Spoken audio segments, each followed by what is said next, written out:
As leaders and innovators from diverse creative sectors convene for CANEX 2024 weekend, this event emphasizes the critical role of collaboration in tackling challenges and fostering growth. With Afrexim Bank at the helm, the weekend is dedicated to showcasing significant investments in the creative industries and transforming the continent's economic landscape. Seyitan Atigarin sends this report in from Algeria. Day 2 of Afrexim Bank's CANEX 2024 weekend started with a powerful address from Executive Vice President Kanayo Awani.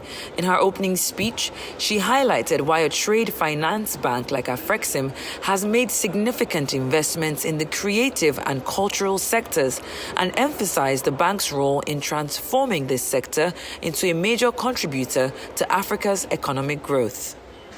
Since we established the Creative Africa Nexus in 2019, people often ask me, in fact, I was still asked yesterday, why is a trade finance bank so heavily invested in the development of the creative and cultural sector?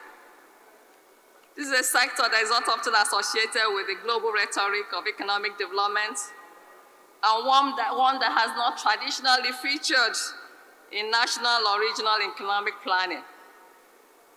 It's also a sector that has huge informality. A sector that, I bet you, as a sea of SMEs, many of them who walk into banking halls for financing will be rejected. But the answer for us is simple, and why not us? That's because it makes a lot of economic and business sense. What we try to do in this period is to showcase the sense that it makes. But globally, the creative economy is valued at an astonishing $2 trillion. It offers substantial revenue streams for small businesses, creating countless employment opportunities, even for those informal ones. The day featured 3 impactful sessions, including a keynote speech by Her Excellency Honorable Hannatu Musawa, Minister of Arts, Culture and the Creative Economy. In her session titled Collective Disruption, Strengthening the Fashion and Textile Ecosystem, the minister discussed the importance of collectives in the orange economy, which foster creativity, collaboration and support for emerging talent. She later visited the Nigerian stand, where she discussed how CANEX 2024's goals aligned with Destination Nigeria 2030, showcasing the country's ambition to be a leading cultural force. Listen, I'm an extremely proud Nigerian at this point. As you would know, one of our great initiatives is Destination 2030. It's a huge initiative that we want to take globally, where we will reposition Nigeria and really leverage on the great things that our creators and our culture has to offer, our talent content, to see how not only we can reposition Nigeria, but also increase growth to our GDP. So, CANEX, what it does is a convergence point. It's sort of a one-stop marketplace where the whole of Africa comes together, and I think it aligns greatly in terms of how we can really open up Destination 2030. The issues that we have on ground for Destination 2030, for the policy and infrastructure, is very much in line with what CANEX, proposes to open up the growth of the industry and the culture in the African space and in the diaspora. Another standout moment was hosted by Ndidi Nwuneli, founder of African Food Changemakers, with a live demonstration and discussion titled Flavors of Africa, Celebrating Culinary Diversity. This session brought together celebrity chefs and culinary experts to explore the shared flavors, techniques, and tastes across Africa and its diaspora, and highlighted how food serves as a unifying cultural element across the continent. Well, food is medicine, food is love, food is culture, food is life. And the amazing thing is that food is also art. And when we think about the creative industries, we often neglect the importance of food.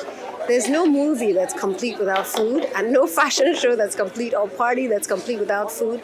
But food and how it's laid out and how it's designed is also art in itself. And Africa has some of the best food in the world. Not just in Nigeria, where our food is probably amazing and we know it, but across Africa. And so what we wanted to do today was showcase the diversity of our food, celebrate our chefs who are also entrepreneurs, who are generating income, elevate their voices and their work, and ensure that globally we continue to celebrate our food. Africa's creative and cultural industries are proving to be unstoppable forces, driving economic growth and innovation across the continent. From fashion to food, the sessions showcased at CANEX 2024 highlights the power of collaboration and creativity. With Afreximbank's unwavering commitment and bold investments, these sectors are taking center stage in shaping Africa's global influence. From Algiers, Algeria, Seyitan Atigarin, Arise News. Joining me now from Algiers, Algeria, to discuss further is Arise correspondent Seyitan Atigarin. Good morning, Seyitan. It's great to see you and hope you're enjoying the sights and sounds of Algiers.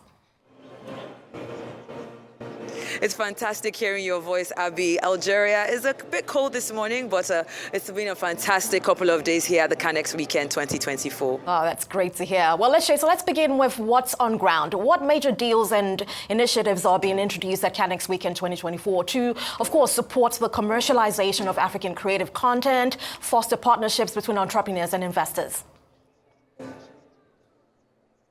Fantastic question, Abby. Well, we do have the launch of the CANEX Creations Incorporated. This is a company incorporated under the Fund for Exports Development for Africa here at the CANEX Weekend. Now, this fund is looking to acquire, aggregate, and commercialize creative content as well as intellectual property.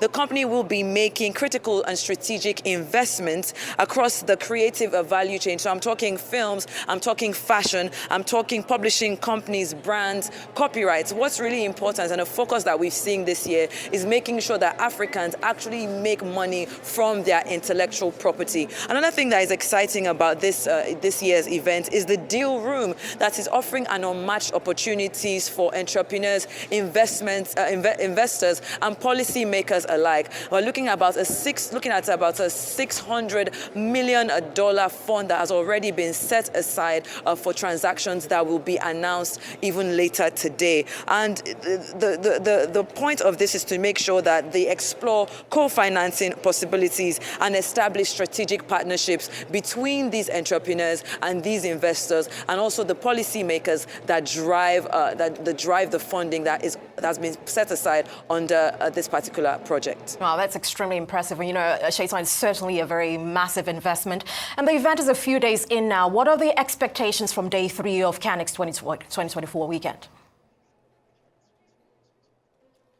Yes, well, day 3 today is really about the masterclasses and the parallel events that will be happening side by side. You know, we started, day 0 was more of an introduction. Yesterday we had the powerful sessions, but today really gets down to the nitty gritty. So different people will be going to the different sectors that matter to them to find out exactly, you know, what they can take away from the event. I'm talking about the African Culture Roundtable. There's also a masterclass on catalyzing African Renaissance, the confluence of sports, of entertainment, and development presented by the Basketball Africa League. There's also a future perspectives. I know that on GBR you guys are fans of AI, so there is a future perspectives, AI and innovative technologies for global Africa. There's a limited reach, or a masterclass on focusing on the limited reach of authentic African stories for global audiences and how they can look at the opportunities as well as the limitations that stand in the way of African content creators and creatives being able to put across